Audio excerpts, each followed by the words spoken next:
Muy buena tarde, mi querido amigo, mi querido hermano. Gracias y paz para cada uno de ustedes. Nuevamente traigo tres explicaciones de la palabra de Dios. Delante de Dios, todos nosotros somos perfectos, mi querido amigo. Su espíritu, mi espíritu, está escondido en Dios, mi querido amigo. Mas como seres humanos que somos cada uno de nosotros, ustedes y yo, somos imperfectos y miserables en la carne. Colosenses 3 dice, porque habéis muerto y vuestra vida está escondida con Cristo en Dios. Romanos 7:24 dice así, miserable hombre de mí, ¿quién me libertará de este cuerpo de muerte? En otras palabras, mi querido amigo, el apóstol Pablo afirmó lo que Yeshua también afirmó, que la carne para nada sirve, mi querido mío, para nada presta. La carne es imperfecta, es corrupta y miserable, mi querido amigo. Juan 6:63 dice, el espíritu es el que da vida, la carne no aprovecha para nada. Las palabras que yo hoy he hablado son espíritu y son vida. Y palabra de Yeshua de Nazaret, de Dios en la carne a los judíos. No exija, mi querido amigo, perfección en su carne, no exija. Y no exija perfección a nadie en la carne, pues ciertamente ustedes serán una persona infeliz, mi querido amigo, viendo que ningún ser humano es perfecto en la carne. Cristo vino para simplificar todo, eliminó los rituales y sacrificios, dejando solamente el amor como doctrina en cada uno de nosotros. Por eso los religiosos de aquella época lo odiaron, y de esta época también. Solo de la boca para afuera que hablan, mas su corazón está lejos de Dios. Hoy en día no es diferente, mi querido amigo. Cuando los rituales son rechazados por nosotros, los elegidos de Dios, vienen los defensores evangélicos o religiosos, comerciantes de la fe, a enfurecerse y a maldecirnos a la persona y al enviarnos al infierno de ellos. ¿Por qué los pastores adúlteros son tan idolatrados hoy en día, mi querido amigo? Estamos presenciando a todo momento a estos pastores casados que le pegan a las mujeres, que adulteran con otra pastora, que adulteran con otras jovencitas en la iglesia de los hombres, agarran a la mujer del prójimo y adulteran con ella. Mas a lo largo del día siguiente son defendidos por sus súbditos con frases, como ya lo voy a decir, pero ellos también adulteran con la palabra de Dios, mi querido amigo. Entonces a lo largo los seguidores, sus súbditos, dicen, ¿quién nunca se equivocó defendiendo a esos pastores vagabundos y adúlteros? ¿Quién nunca se equivocó que tire la primera piedra? O como esta también dicen, el pastor también es un ser humano. O también como esta, él fue engañado por Satanás. Le echan la culpa a un ser espiritual creado por ellos. Porque Satanás es la carne, deseo de la carne, el opositor al espíritu que está dentro de nosotros. También es claro aquella famosa frase, no juguéis para no ser juzgados, etcétera, etcétera. Sus seguidores sacan siempre para defender a sus líderes. Maestro no debería ser, estos pastores no deberían ser, según la doctrina de ellos, expulsados de sus congregaciones, ya que no poseen ninguna moral para predicar de una tal buena conducta y santidad, de los cuales ellos se llenan en sus sermones su boca. La teoría, si más en la teoría, sí, más en la práctica, cosa es muy simple. En la práctica, en la teoría debería ser expulsado de su congregación por su inmoralidad. Yo le invito a que lea 1 Corintios cuando uno de los hermanos de Corintio se estaba adulterando y Pablo le envió una carta a los corintios, Pablo jugándolo, pero en el ámbito espiritual, jugándolo con la palabra de Dios, y le dijo a los hermanos que tomaran carta en el asunto si ese hermano seguía con ese adulterio. Si ese pastor es un supuesto ungido de Dios, ponga cuidado, como los religiosos evangélicos dicen que su pastor es ungido de Dios, es el ángel de su iglesia. Si ese pastor es un supuesto ungido de Dios y es el ángel de esa iglesia de ellos, si se equivocó, entonces yo que soy un simple amigo, yo que soy un simple mortal, puedo equivocarme también. Y por eso es mejor yo apoyarlo en eso ahora él, ¿será? Y mostrar que está todo bien, porque eso puede también suceder conmigo en cualquier momento, ¿será? Yo hasta estoy de ojo en mi vecina, suponiendo algunas cosas, ¿no? Para que sepa el lenguaje con que estoy hablando. ¿Acaso se ha engañado yo soy engañado por ese tal Satanás y en un momento de mi debilidad yo venga a darle una patada en el culo a esa mujer? Yo ya dispongo de un tipo de permiso para eso sin ser castigado, ¿será? Pues si el tal hombre de Dios se equivocó, ese tal ungido de Dios según los evangélicos se equivocó, yo también puedo equivocarme. Hoy, mañana y siempre, cualquier día, cuando el marido de mi vecina la deje sola. El libro histórico de los Hechos de los Apóstoles, mi querido amigo, no es doctrinitario. No es doctrinitario como lo agarran estos pastores, que quieren pegar doctrina para sus seguidores, pero ellos no obedecen esa doctrina. Entre el Viejo Testamento y el Nuevo Testamento tenemos 4 libros históricos, que son Mateo, Marcos, Lucas y Juan. Ahí vienen después 21 cartas y un libro profético que es el Apocalipsis. El libro de los Hechos de los Apóstoles es considerado como un libro histórico, mi querido amigo. Los Hechos de los Apóstoles es un libro histórico porque relata apenas experiencia de los primeros pasos de la iglesia primitiva. Todavía la iglesia primitiva entrenada con algunas prácticas del viejo pacto. El libro de los Hechos de los Apóstoles no debe ser considerado como doctrina para la iglesia, sí, para la persona, para la iglesia de hoy en día, nosotros como personas. La doctrina de la gracia de Cristo todavía no había sido totalmente instituida, mi querido amigo, a la iglesia en el libro de los Hechos de los Apóstoles. Apenas fue en parte, no completamente. Solamente a partir del capítulo 9 de los Hechos de los Apóstoles surge el apóstol de la gracia, el apóstol Pablo. Cuando iba camino a Damasco, Yahshua surgió delante de él, si Cristo resucitado surgió delante de él. Y entonces 3 años después fue Pablo para Jerusalén. Le invito a que lea Hechos capítulo 9, versículo 4 y versículo 26.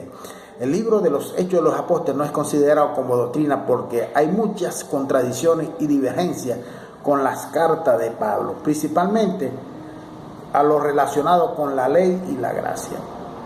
Entre tanto, solamente a partir de Hechos de los Apóstoles, capítulo 13, Pablo comienza su llamado apostólico a los gentiles. Yo le invito a que lea Hechos 13:47 y lea el contexto completo también.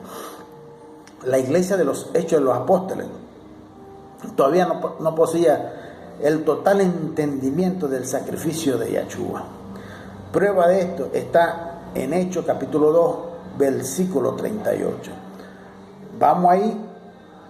Vemos ahí a Pedro diciéndole a las personas, si ellos se bautizan tendrían sus pecados perdonados.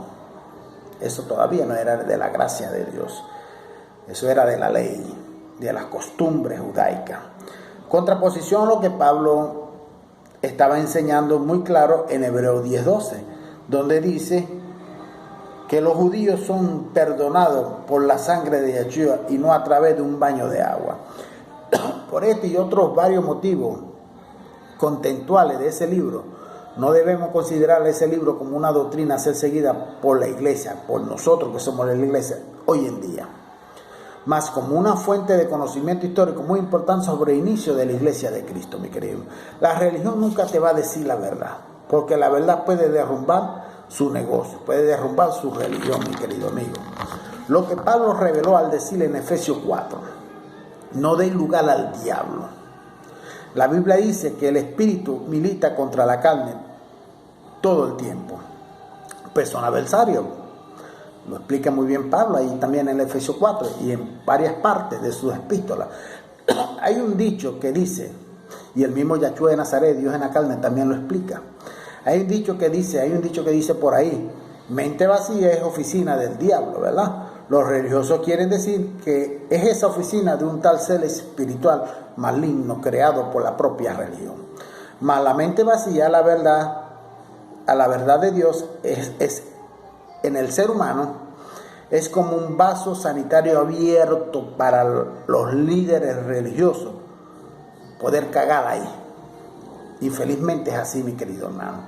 La mente vacía de verdad en el ser humano es un sanitario abierto para que los líderes religiosos, evangélicos, católicos, testigos de Jehová, etc., puedan cagar ahí. En la ausencia de la verdad, del evangelio, de la gracia de Dios, ese diablo es el ser humano carnal, naturaleza humana, acostarse y rodar. Ojo iluminado y mente activada, mi querido amigo, para no ser más engañado. Para entender que diablo es ese que Pablo menciona en Efesios en el capítulo 4, tenemos que estar atentos al contexto, mi querido amigo, del capítulo 4. Esto es el asunto que Pablo se refiere. Desde ya podemos ver que Pablo da una instrucción acerca de la nueva vida en Cristo y que los gentiles y descendientes de judíos que estaban ahí en Efesios deberían seguir las buenas obras, las obras del nuevo hombre, sí, las del Espíritu, no del viejo hombre que era la carne, sino las obras del nuevo hombre en el Espíritu, y despojar la práctica del viejo hombre de la carne. ¿Por qué digo esto? Porque recuerde, si usted ha leído bien la Escritura, la ley de Moisés, en el antiguo pacto, Dios veía era la carne del hombre, porque la carne necesitaba estar viva para cumplir la ley, y el espíritu estaba muerto ahí. Efesios 4:22 dice, a que en cuanto a la pasada manera de vivir, os despojé del viejo hombre que está viciado conforme a los deseos engañosos. Hay que saber lo que está diciendo ahí, porque la religión distorsiona mucho eso. Cuando dice que está viciado conforme a los deseos engañosos, está hablando viciado en los deseos engañosos del antiguo pacto, de la religión del antiguo pacto, de la ley de Moisés, mi querido amigo, de la carne, que tenía que estar viva en el antiguo pacto para poder cumplir la ley. Por eso eran llamados de pecadores los judíos. Ese diablo o opositor, en el griego a lo que Pablo se refiere, está bien claro en los siguientes versículos. Efesios 4, versículos 17, 18, 22, 23, 25 y 26, se lo voy a leer. Esto pues os digo, requiero en el Señor, que no andéis como los demás gentiles que andan en la vanidad de su mente, teniendo el entendimiento entenebrecido, excluido de la vida de Dios por la ignorancia que hay en ellos, por la dureza de su corazón. Versículo 22, a que en cuanto a la pasada manera de vivir, os despojéis del viejo hombre que está viciado conforme a los deseos engañosos, os renovéis en el espíritu de vuestra mente. Versículo 25, por la cual desechando la mentira, habla verdad cada uno con su prójimo, porque somos miembros los unos de los otros. Airaos pues, no pequéis, no se ponga el sol sobre vuestro enojo. Palabra para los hermanos de Efesios, cuando dice airaos pues, pero no pequéis, porque todavía el templo de Jerusalén estaba de pie y todavía la ley de Moisés físicamente se estaba ahí cumpliendo por los judíos y por los descendientes de judíos. Pablo dice, no andéis en vanidad, La vanidad viene de la carne, mi querido amigo. Apártate de la solución e impureza. Esto también son males de la carne. Deje las prácticas carnales del viejo hombre, que era la ley de Moisés, mi querido amigo, y se revisten del Espíritu y el nuevo hombre, que es la gracia de Dios. Dejen la mentira. Quienes mienten están en la carne. Aquí está ese tal diablo en potencia, muy claramente en nuestra carne, mi querido amigo. Airao para no pequéis. O sea, no cometas errores. Note ahí que la rabia también es una práctica por la carne. Cuando nos airamos, cuando nos agarramos rabia, es una práctica de la carne y nos podemos equivocar porque no pensamos a veces lo que hacemos. En el versículo 28 de Efesios capítulo 4 dice: el que hurtaba ya no hurte más, sino que trabaje haciendo con sus manos lo que es bueno, para que tenga que compartir con el que padece necesidad. Le vuelvo y se lo repito: el que hurtaba ya no hurte más, sino que trabaje haciendo con sus manos lo que es bueno, para que tenga que compartir con el que padece necesidad. Ustedes, pastores ladrones, comiencen a trabajar y empiecen a ayudar primeramente a su familia, a su entorno, y después, si tienen como, al necesitado. Dejen de robar descaradamente como roban con una Biblia en la mano. El espíritu que hurta es el tal diablo, mi querido mío, la carne. ¿Qué es la carne? La carne, que es el ser humano, que es la naturaleza humana del diablo. Más es fácil robar, ¿verdad? Y decir que fue culpa del diablo, ese diablo espiritual creado por la religión, ¿verdad? Es muy fácil robar y echarle la culpa a otra persona. Quien mandó a matar y decir que fue el diablo espiritual que lo tentó. Sí, quien mata y entonces le echan la culpa, bueno, eso fue el diablo que lo tentó, se le metió en su mente. Es fácil hacer esas cosas también, decir eso. Mentir para alguien, o adulterar y decir que es culpa de ese diablo espiritual creado por la religión, que es el padre de la mentira, un tentador, etc. Es fácil echarle la culpa a otro. Aquí en esto, hace como un mes, un pastor evangélico de la iglesia, de la llamada Iglesia Universal, creo que de la llamada Iglesia Universal, si no estoy equivocado, o de la Iglesia Mundial de la Gracia, llamado obispo, no pastor, un obispo, se fue a un hotel con la pastora de sus iglesias. O sea, eso salió a nivel aquí nacional por las noticias y todo. Se le apareció el esposo de esa pastora en la habitación, grabó un video y formó un escándalo. El obispo de la iglesia evangélica adulterando con la pastora de la misma iglesia evangélica donde ellos se congregan. ¿Y a quién le echó la culpa? Ellos salieron por redes sociales diciendo que la culpa no es de ellos, que la culpa fue del diablo que lo tentó. Es muy fácil echarle la culpa a un diablo creado por ellos y no asumir la responsabilidad a ellos de su deseo pecaminoso, de su deseo de la carne, y asumir esa responsabilidad. El hecho es que, siguiendo la línea de interpretación del texto y contexto, no vemos al autor dando a entender que no dejar lugar al diablo significa una fuerza espiritual que entra en su mente y manda a hacer cosas. No vemos esos. Lo que Pablo está diciendo, que no dejando dar lugar al diablo no es un ser espiritual creado por la religión que entra en su mente y empieza a hacer las cosas, no, como hacen las religiones evangélicas.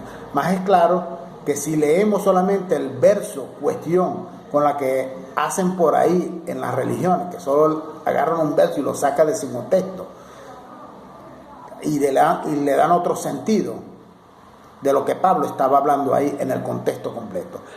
La intención es clara de los evangélicos, es meterle miedo a usted, meterle pánico, utilizarlo como servidumbre y sujetarse a una vida esclava de una determinada religión.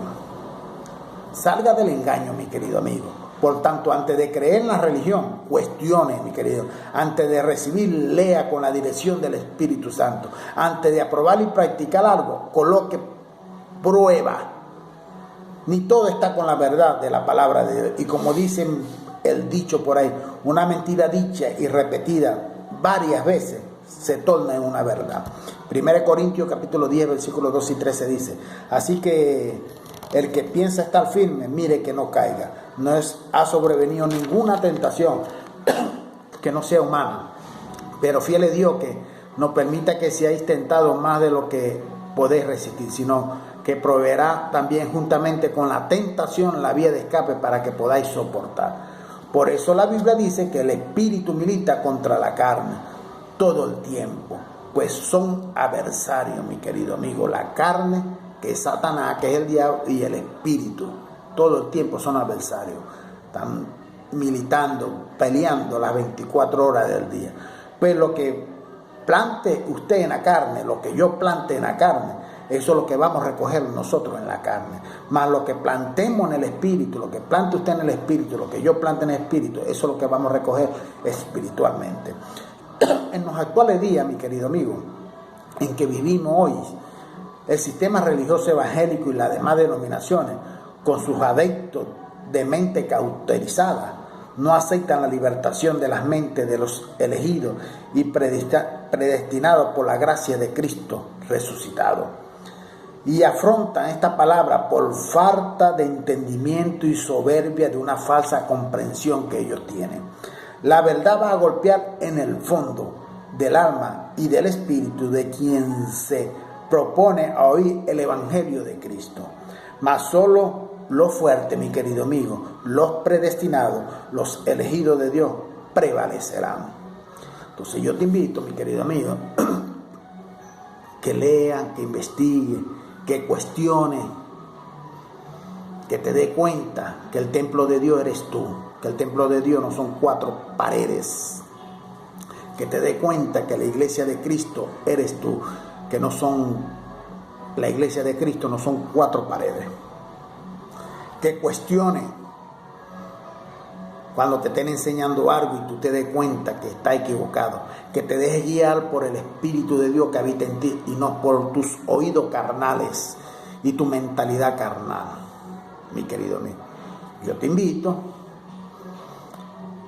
que investigue, que estudie, que lea, que no agarre la Biblia como si fuera para ti. Ya la Biblia está toda consumada, ya se cumplió con aquella generación del primer siglo, mi querido amigo. Ya la venida de Cristo ya vino en el año 70 con el juicio de Dios sobre el pueblo de Israel. Ya el Apocalipsis está consumado también. Estamos viviendo en la plenitud de la gracia de Dios. Esto que está aquí son historias del pasado que nos enseña quién es Dios, que nos enseña cómo vivió, quién era el Dios del pueblo de Israel. ¿Quién era el pueblo de Israel cuando vino el Mesías? ¿Cómo lo rechazaron? ¿Cómo lo mataron? ¿Cómo lo escupieron? ¿Cómo lo latigaron? Que era el mismo Dios en la carne. Este libro te enseña quién era el apóstol Pablo antes de ser elegido por Dios y después de ser elegido por Dios, y cómo estaban enseñando a los gentiles y a los judíos de aquella época, de aquella generación. Son enseñanzas que nosotros tenemos para saber quién es Dios, para saber cómo fue el antiguo pacto, cómo fue la enseñanza de la primera iglesia, la iglesia primitiva, y cómo estamos ahora en la plenitud de la gracia de Dios, que eso te lo va a revelar el Espíritu de Dios a ti y a mí, a cada uno de sus elegidos.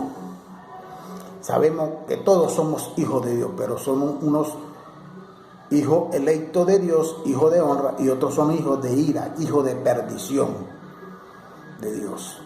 Entonces, mucho cuidado, mi hermano. Hay muchas denominaciones religiosas en el mundo. Cada día se están dividiendo más porque cada uno de ellos está buscando su propio interés y a quién poder estafar, a quién poder robar con una Biblia, mi querido, a quién poder engañar para vivir la costilla de esa persona, mi querido amigo. Entonces ponga mucho cuidado, viva su vida en la plenitud de la gracia de Dios, en obediencia a Dios, sin hacerle daño a nadie, cuidando su familia, cuidando su vida, amando al prójimo, mi querido, sin dejarse escoñetar de nadie, sin dejarse hacer daño tampoco de nadie, porque como seres humanos nos defendemos, mi querido amigo. El Espíritu de Dios siempre nos va a guardar y también siempre nos da fuerza y sabiduría, mi querido amigo. Entonces, siga el camino correcto. Usted es el templo y la iglesia de Cristo. Su culto es desde que usted despierta hasta que usted va a dormir. Donde usted esté, no tiene hora marcada ni día marcado. Donde usted esté, depende de los frutos de usted, del espíritu que usted también dé, también, mi querido hermano. Sabemos que nos equivocamos mucho en la carne. Nos equivocamos en la carne, pero tenemos el Espíritu de Dios que nos va a guiar y vamos a corregir esos errores. Gracias y paz para cada uno de ustedes.